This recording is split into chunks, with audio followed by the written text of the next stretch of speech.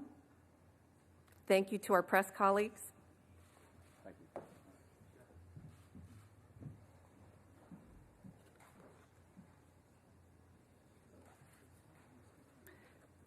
And I have some additional logistical information for our working group delegations.